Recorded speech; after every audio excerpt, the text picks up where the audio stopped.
Kandidati për kreun e Partisë Demokratike Sokol Oldashi akuzoi Edi Ramon nga peshkopia për politikë destruktive dhe tha se në konfigurimin e ri në parlament rrezikon ta kthejë këtë institucion në qeli para burgimi me 30 deputet socialist me precedent penal. Rikthimi në 1 prill i Edi Ramës dhe Ilir Metës bashk nuk është asgjë tjetër veç se rikthimi i partisë vjetër. U rikthyen tek partia MM. Dhe ne kemi domosdoshmërisht nevojë që t'i godasim në blok, si që kemi goditur partim më para 20 vjetësh. Edi Rama i 24 qershorit është i njëjti i 22 qershorit.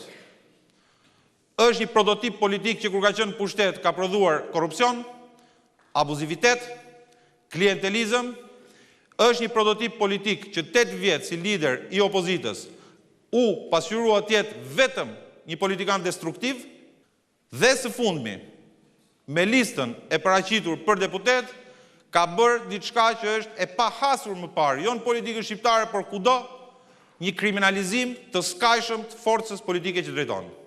Janë 30 njerëz me precedent të tmerrshëm penal brenda listave të Partisë Socialiste. Dhe jo më brenda listave, por brenda Parlamentit të Shqipërisë. Dhe Parlamenti i Shqipërisë nuk është qeli para burgimi. Nuk është vendi ku duhet rrinë horrat dhe kriminalët. Me demokratët në Burrel dhe në Bulqiz, në kuadër të ristrukturimit të Partisë Demokratike, Oldashi kërkoi kthimin e aktivistëve të partisë në një institucion të mirëfillt, duke sjellë në vëmendje se gjatë qëndrimit në mazhorancë, PD zbehu lidhjen me militantët. Instanca më e rëndësishme e kësaj partie, nëse ne duam të rikthehemi në pushtet shpejt, duhet jetë antari i thjeshtë i partisë, militanti i thjeshtë i partisë, ai që ne nuk i dimë emrin.